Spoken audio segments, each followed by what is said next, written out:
Hello विद्यार्थियों। Hello छात्रों।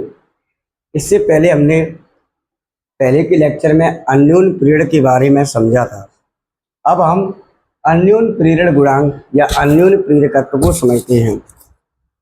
Mutual inductance या कोएफिशिएंट ऑफ म्यूचुअल इंडक्शन। देखिए, अन्योन प्रेरकत्व हमने देखा कि म्यूचुअल इंडक्शन की घटना में दो कॉइल होती हैं, एक प्राइमरी एक सेकेंडरी कॉइल। ये जो पहली कॉइल है और ये दूसरी कॉइल है, इसमें मान लीजिए बल्ब लगा है, लगाओ या मत लगाओ, ये बल्ब लगा है। इस कॉइल को कहते हैं प्राथमिक कुंडली और ये है द्वितीयक या सेकेंडरी कुंडली। द्वितीयक कुंडली, प्राइमरी कॉइल, सेकेंडरी कॉइल।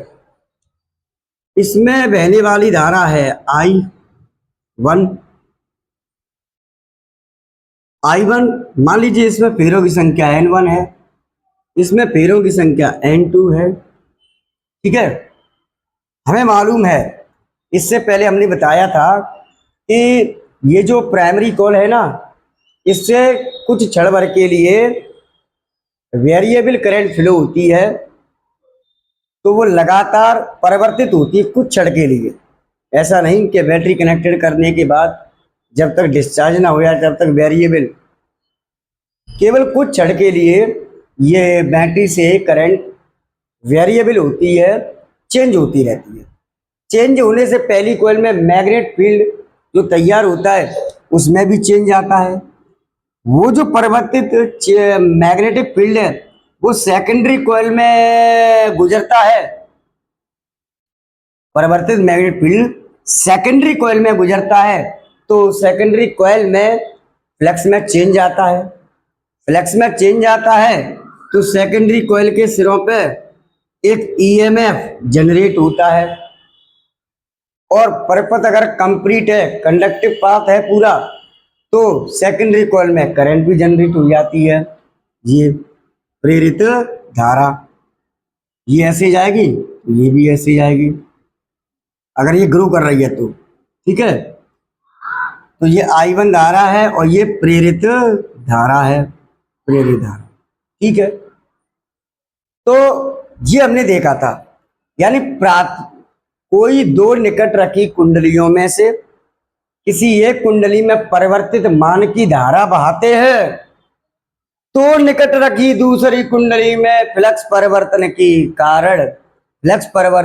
कारण उसके सिरों पे एक विद्युत वाहक बल प्रेरित होता है, जो इस घटना को अन्योन प्रेरण कहते हैं। और इसमें प्रेरित हुई धारा ये पहली कुंडली की मुख्य धारा का विरोध करती है।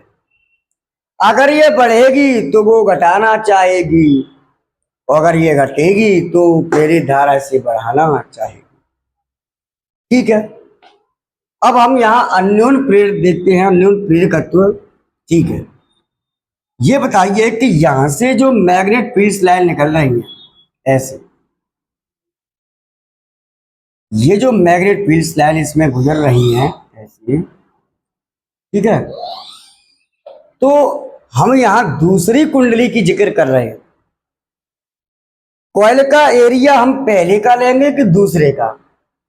दूसरे का। फ्लक्स में परिवर्तन इसमें आ रहा है, तो उसमें भी रहा है, लेकिन इसमें करंट इंड्यूस हुई, क्यों हुई? इसकी वजह से। तो ये जो है सेकेंडरी कॉइल का एरिया, उसी का रेडियस, उसी का नंबर लेंगे। ठीक है, तो इसके नंबर है N2, और इसमें से जो फ्लक्स गुजर रहा है, इसी का एरिया, तो φ2। इसमें जो गुजरने वाला फ्लक्स है वो उसका फ्लक्स अलग होगा, क्योंकि phi is equal BA। Magnet field तो इसका है, इसमें जाएगा उसमें जाएगा, लेकिन एरिया दोनों के अलग अलग भी हो सकते हैं, सेम भी हो सकते हैं। इसलिए फ्लक्स अगर दोनों का अलग अलग होगा तो इस खातिर अलग होगा, उसका एरिया अलग और इसका एरिया अलग। तो मैंने ये मान लिया फ्लक्स φ2 इससे गुजर रहा है, इसका एरिया मान लीजिए अलग है, इसका एरिया कॉइल का जो एरिया है वो इस कॉइल के एरिया से थोड़ा डिफरेंट, साइज का थोड़ा फर्क है, तो इसका एरिया मैंने A2 मान लिया, ठीक है, इसलिए इसमें गुजरने वाला फ्लक्स φ2 है। N2 φ2 यानी इसे कहते हैं flux linkage of secondary coil, यानी इसे कहते हैं द्वितीय कुंडली में चुंबकीय फ्लक्स ग्रंथिका की संख्या यानी फ्लक्स लिंकेज सेकेंडरी कॉइल का। ये जो फ्लक्स लिंकेज है, यहां पे जो फाई पैदा हो रहा है, ये किसकी वजह से हो रहा है? पहली कॉइल में करंट जो बह रहा है, तो वहां फाई के मान में एरिया तो बदलाव आएगा, मैग्नेट फील्ड की वजह से भी चेंज आएगा। मैग्नेट फील्ड किसका है? प्राइमरी कॉइल का। मैग्नेट फील्ड जो प्राइमरी कॉइल का है उसको तैयार कौन कर रहा है? उसकी करंट। तो ये जो N2 φ2 है, दूसरी कुंडली का जो फ्लक्स लिंकेज है, दूसरी कुंडली में जो फ्लक्स लिंक है, सेकेंडरी कॉइल में जो फ्लक्स लिंक है, उसके नंबर और उससे गुजरने वाला फ्लक्स वो डायरेक्टली प्रोपोर्शनल होगा पहली कॉइल में फ्लो होने वाली करंट के। और जब इसको हम इक्वल में लाते हैं तो N2 φ2 बराबर MI1। मेरे कहने का मतलब यह है कि सेकेंडरी कॉइल में जो जितना फ्लक्स लिंक है उसके टर्न और उससे बाउंडेड मैग्नेटिक फ्लक्स, तो जो लिंक है वो प्राइमरी कॉइल की करंट पे डिपेंड है। फ्लक्स लिंकेज प्राइमरी कॉइल की करंट पे डायरेक्टली प्रोपोर्शनल है, समानुपाती है। इसको इक्वल में लाते हैं तो M, यहां जो M है वो एक कांस्टेंट है, और इसी को कहते हैं अन्योन्य प्रेरकत्व। इसी को कहते हैं अन्योन्य प्रेरकत्व या अन्योन्य प्रेरण गुणांक, म्यूचुअल इंडक्टेंस। इस M को हम यहां पे रखते हैं तो N2 φ2 डिवाइड बाई I1, ये हमें फॉर्मूला तैयार होता है। तो बात को समझे, M क्या है? M असल में जो है वो जो है सेकेंडरी कॉइल में फ्लक्स लिंकेज और धारा, यानी आप ये समझ सकते हैं कि सेकेंडरी कॉइल, ये दोनों कॉइल में आपस में कितना मैग्नेट रिटेन कर सकता है, कितना मैग्नेट फील्ड रिटेन कर सकता है। सेकेंडरी कॉइल पहली कॉइल के आने वाले कितने मैग्नेटिक फील्ड को धारण कर सकती है। ये जो बाहर भी फ्लक्स रेखा गुजर रही है ना, जो सेकेंडरी कॉइल से लिंक नहीं है, तो वो M में शामिल नहीं है। इससे जितनी फ्लक्स मैग्नेटिक लाइन निकलेंगी, अगर वो सबकी सब इसमें शामिल हो जाए तो M का मान बढ़ेगा। अगर इसकी कुछ आधी मैग्नेट लाइन उससे लिंक नहीं हुई और कुछ आधी इसमें लिंक हो पा रही है तो M का मान आधा रहेगा।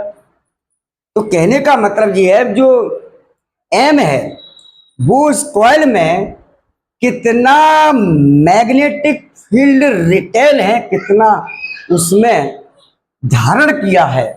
पहली कॉइल का जो मैग्नेटिक फील्ड है, कितना लिंक है, कितना धारण किया है उसने। और इसके हम म्यूचुअल इंडक्टेंस बढ़ा भी सकते हैं M को, इसके द्वारा, सेकेंडरी कॉइल के द्वारा पहली कॉइल के मैग्नेट फील्ड को हम उसकी धारण क्षमता को बढ़ा भी सकते हैं।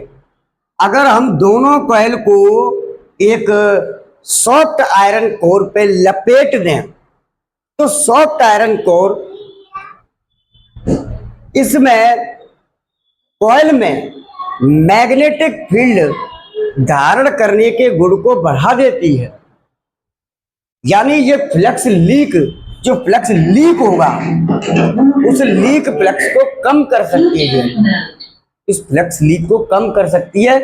अगर दोनों कॉइल को मैं अगर एक सॉफ्ट आयरन कोर पे लपेट दूं, नरम लोहे की क्रोड पे लपेट दूं, तो नरम लोहे की क्रोड यहाँ जो फ्लक्स लीक होता है उसका क्षरण जो होता है उसको कम कर सकता है, और सेकेंडरी कॉइल में इस फ्लक्स लिंक को मैग्नेटिक फील्ड के धारण कैपेसिटी को, गुण को बढ़ा सकता है।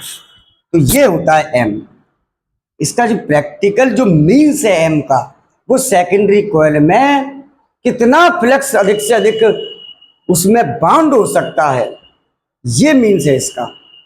तो एम के मान को, क्योंकि जितना एम का मान इसमें रिटेन होगा, याद रखना, जितना एम रिटेन होगा उतना फ्लक्स, उतना ही ज्यादा यहाँ पे ईएमएफ जनरेट होगा, उतना ही ज्यादा करंट जनरेट होगा। इसलिए सेकेंडरी कॉइल में अगर हम पहली कॉइल में जितनी धारा है वो उतनी ही धारा चाहते हैं, हम लगभग उतनी ही धारा चाहते हैं, तो हमें इसमें ये करना है कि इसके एम की वैल्यू को मैग्नेट फील्ड अधिक से अधिक मैग्नेट फील्ड इसमें बाउंड करवाना है। यानी पहली कॉइल के मान लीजिए अगर 10,000 मैग्नेट लाइंस बनी तो वो सब की सब इसमें लिंक हो जाएं, तो अधिकतम धारा इसमें गुजरी, अधिकतम ईएमएफ जनरेट होगा। लेकिन प्रैक्टिकल देखा जाता है कि थोड़ा बहुत तो फ्लक्स लीक होता है, और उसको लीक को कम करने के लिए, क्षण को कम करने के लिए कॉइल को हम सॉफ्ट आयरन कोर पे लपेट सकते हैं, जो फ्लक्स लीक को कम करता है। ठीक है, तो M बराबर N2/2 डिवाइड बाई I1। यहाँ पे हमें इस M को डिफाइन कर सकते हैं। जैसे मान लीजिए I1 1 एम्पियर प्रवाहित हो इसमें, तो सेकेंडरी कॉइल में जितना जो फ्लक्स लिंक होगा, यानी M is equal to N2/2 के बराबर होगा। तो इससे हम परिभाषा बना सकते हैं कि किन्हीं दो कुंडलियों के बीच का अन्योन्य प्रेरकत्व, किन्हीं दो कुंडलियों के बीच का अन्योन्य प्रेरकत्व द्वितीय कुंडली में फ्लक्स लिंकेज के बराबर होता है परिमाण में, वैल्यू में, मैग्नीट्यूड में। दो कुंडलियों के बीच का M द्वितीय कुंडली के फ्लक्स लिंकेज के बराबर होता है परिमाण में, जबकि प्राथमिक कुंडली में एकांक मान की धारा प्रवाहित होती है। तो मैं लिख सकता हूं परिभाषा, किन्हीं, इसकी परिभाषा लिखा रहा हूं मैं अन्योन्य प्रेरकत्व की, किन्हीं दो कुंडलियों के बीच का अन्योन्य प्रेरकत्व M, अन्योन्य प्रेरकत्व परिमाण में द्वितीय कुंडली से, द्वितीय कुंडली की फ्लक्स ग्रंथिका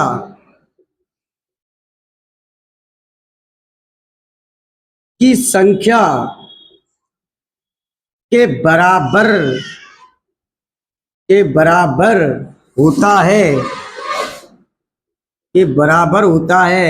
जबकि प्राथमिक कुंडली में एकांक मान की धारा प्रवाहित होती है, तो किन्हीं दो कुंडलियों के बीच का अन्योन्य प्रेरकत्व द्वितीय कुंडली के फ्लक्स ग्रंथिका की संख्या के बराबर होता है परिमाण में, जबकि प्राथमिक कुंडली में एकांक मान की धारा प्रवाहित होती है। तो ये म्यूचुअल इंडक्शन का इंडक्टेंस का ये फॉर्मूला है, इसे आप लिख सकते हैं, ये फॉर्मूला है। और एम का असल में प्रैक्टिकली मतलब क्या है, तो मैंने आपको समझाया कि भाई दूसरी कॉइल में कितना फ्लक्स इसका रिटेन हो सकता है, ये धारण कर सकता है। जितना अधिक से अधिक इसमें फ्लक्स लिंक होगा, जितना चुंबकीय फ्लक्स या मैग्नेटिक फील्ड इसमें लिंक होगा, एम का मान उतना ज्यादा होगा। ये कॉइल कितना फ्लक्स पी सकती है, धारण कर सकती है पहली कॉइल का, उतना ही ज्यादा एम म्यूचुअल इंडक्शन होगा। पहली कॉइल के अधिक से अधिक फ्लक्स को पिलाने के लिए, धारण करने के लिए हम इसे सॉफ्ट आयरन कोर पे लपेट सकते हैं दोनों को, तो इसके फ्लक्स के धारण करने की लिमिट बढ़ जाती है। सॉफ्ट आयरन कोर जो है लीकेज होने वाले फ्लक्स को कम से कम करती है, और वो इस दूसरी कॉइल से ज्यादा बाउंड कर देती है सॉफ्ट आयरन को। इसको नोट कर लेते हैं। चलिए अब देखते हैं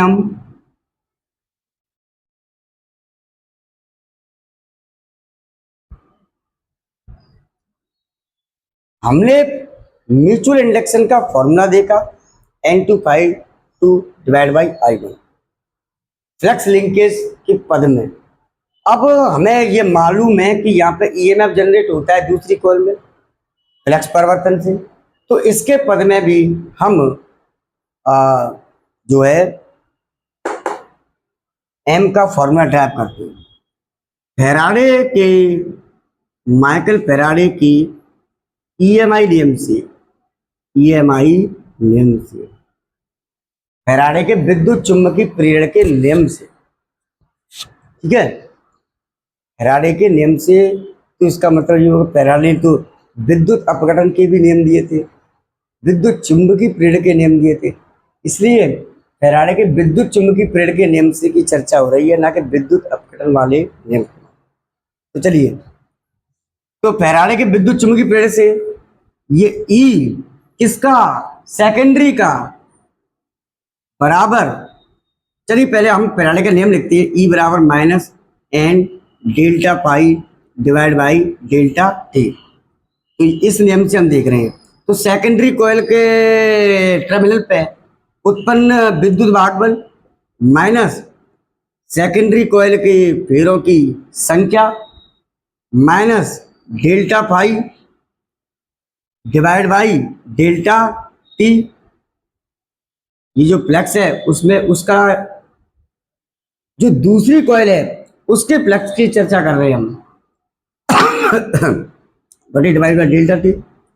E2 बराबर माइनस, हम इसे ऐसे लिख सकते हैं, delta N2 phi2 divide by delta T.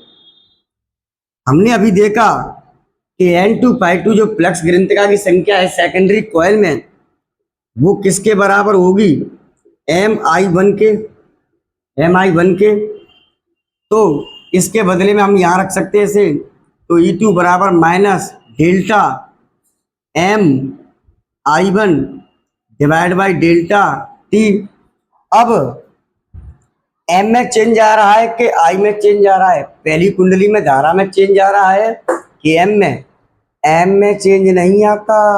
एक बार कॉइल जितने फेरे की बन गई, जितना एरिया की बन गई, और अगर मान ली सॉफ्ट आयरन कोर भी इस पे लपेट दी, तो उसका एम निश्चित हो गया, कांस्टेंट हो गया। इसमें करंट बढ़ने या घटने से एम की वैल्यू में चेंज नहीं आएगा। एम का वैल्यू जो डिसाइड होता है दोनों कॉइल के मतलब नंबर ऑफ टर्न से, तीरों की संख्या से, रेडियस से, त्रिज्या से, वो भले सॉफ्ट आयरन कोर, इससे डिसाइड होता है। तो यहाँ एम में चेंज नहीं है, चेंज आ रहा है आई में, पहली कॉलम। तो डेल्टा को वहां रखते हैं, तो E2 बराबर minus N delta I1 divide by delta t. तो m को इधर लाए तो m is equal E2 delta t divide by delta I1 minus, फिर इसको यहाँ रखते हैं तो m is equal minus E2, ये जो डेल्टा टी है इसे डेल्टा I1 के नीचे ले आते हैं, तो delta I1 divide by delta T, ये बन गया फॉर्मूला। तो यहाँ जो म्यूचुअल इंडक्शन का फॉर्मूला है, ये धारा परिवर्तन की दर और सेकेंडरी कॉइल में विद्युत भागबल जो जनरेट हुआ है उसके पद में, यानी ये म्यूचुअल इंडक्शन का, ये जो पहला म्यूचुअल इंडक्शन का फॉर्मूला था वो दूसरी कॉइल के फ्लक्स लिंक और पहली कॉइल में धारा के पद में था। अब ये जो म्यूचुअल इंडक्शन का फॉर्मूला है म्यूचुअल इंडक्टेंस का, वो सेकेंडरी कॉइल के विद्युत भागबल और पहली कॉइल में धारा परिवर्तन की दर के पद में है। अब इसकी परिभाषा हम बना सकते हैं, मान लीजिए यदि m delta I1 divide by delta T 1 ampere per second हो, तो ये m वैल्यू मैग्नीट्यूड या परिमाण में E2 के बराबर हो जाएगा। तो उसकी परिभाषा हम बना सकते हैं, किन्हीं दो कुंडलियों के बीच का अन्योन्य प्रेरकत्व, किन्हीं दो कुंडलियों के बीच का अन्योन्य प्रेरकत्व परिमाण या वैल्यू में दूसरी कुंडली के सिरों पे प्रेरित विद्युत भागबल के बराबर होता है। किन्हीं दो कुंडलियों के बीच का अन्योन्य प्रेरकत्व परिमाण में दूसरी कुंडली के सिरों में प्रेरित हुए विद्युत भागबल के बराबर होता है, जबकि प्राथमिक कुंडली में धारा परिवर्तन की दर 1 एम्पियर पर सेकंड की हो। तो लिखते हैं किन्हीं दो कुंडलियों के बीच का अन्योन्य प्रेरकत्व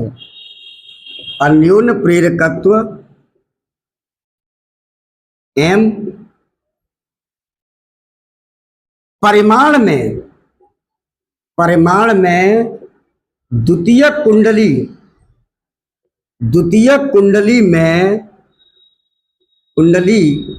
के सिरों पर प्रेरित हुए EMF के बराबर होता है, जबकि प्राथमिक कुंडली में धारा परिवर्तन की दर 1 एम्पियर प्रति सेकंड की हो। तो इस प्रकार हमने इस पद में इसका फॉर्मूला देखा, परिभाषा देखी। तो म्यूचुअल इंडक्शन की दो तरह से परिभाषा है, एक फ्लक्स लिंकेज के पद में है और दूसरी विद्युत भागबल धारा परिवर्तन के दर पद में है। तो दो परिभाषाएं, दो फॉर्मूले हैं और ये इसका फिनोमेना हमने देखा, इसको लिख सकते हैं। ठीक है, अब इसकी विमा देखते हैं और मात्रक। चलिए इसको मिटा देता हूं।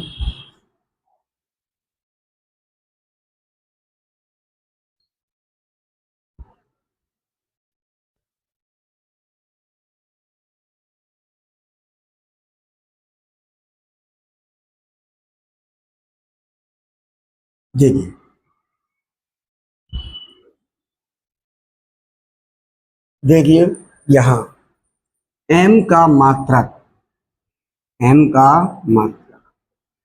तो मात्रक जैसे हमने इससे पहले लेक्चर में स्वप्रेरकत्व का मात्रक बताया हेनरी, तो वैसे ही अन्योन्य प्रेरकत्व का मात्रक भी क्या है, हेनरी है। तो m का मात्रक हेनरी पहला नंबर 1। और दूसरा मात्रक जो है हम इस फॉर्मूले से तैयार कर सकते हैं, E बराबर m बराबर minus E delta I1 divide by delta t. तो वोल्ट और ये टाइम ऊपर पहुंच जाएगा सेकंड प्रति एम्पियर। तो वोल्ट सेकंड प्रति एम्पियर, वोल्ट सेकंड प्रति एम्पियर।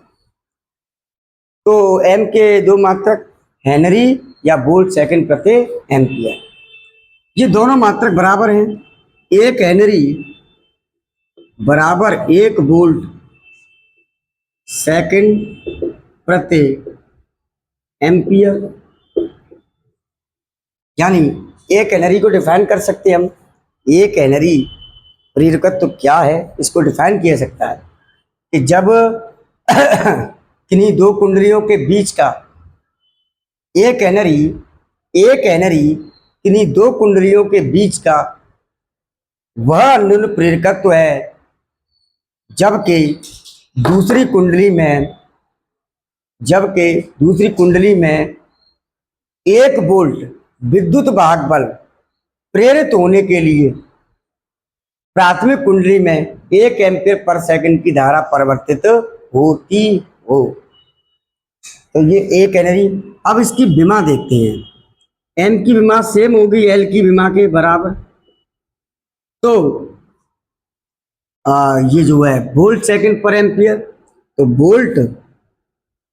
वोल्ट सेकंड प्रति एम्पियर, वोल्ट सेकंड प्रति एम्पियर, ठीक है। तो वी टाइम टी जो भी विमा होती है मूल मात्रक पद में होती है एम्पियर ए। वी को हम इसको W divide by q, V बराबर W बाई क्यू होता है, तो टी और ए। अब ये जो W है एनर्जी या वर्क है, और सब बच्चे जानते हैं कि इसकी विमा ml2 T-2 और ये T, और आवेश की विमा सब जब जानते हैं, आवेश धारा इंटू समय मतलब एम्पियर टाइम AT, और ये ए। टाइम से ये टाइम कैंसिल आउट हो गया और ये ए स्क्वायर हो गया, तो ये हो गया ml2 T-2 और A-2, ये इसकी विमा। तो स्वप्रेरकत्व की विमा अन्योन्य प्रेरकत्व की विमा सेम है। स्वप्रेरकत्व के मात्रक एल के और अन्योन्य प्रेरकत्व के मात्रक एम के दोनों मात्रक बराबर हैं। इस प्रकार ये हमने अन्योन्य प्रेरकत्व के बारे में ये जानकारी जुटाई। अन्योन्य प्रेरकत्व क्या है, प्रैक्टिकली मतलब क्या है, उसका परिभाषा क्या है, सूत्र क्या है, मात्रक क्या है, विमा क्या है। चल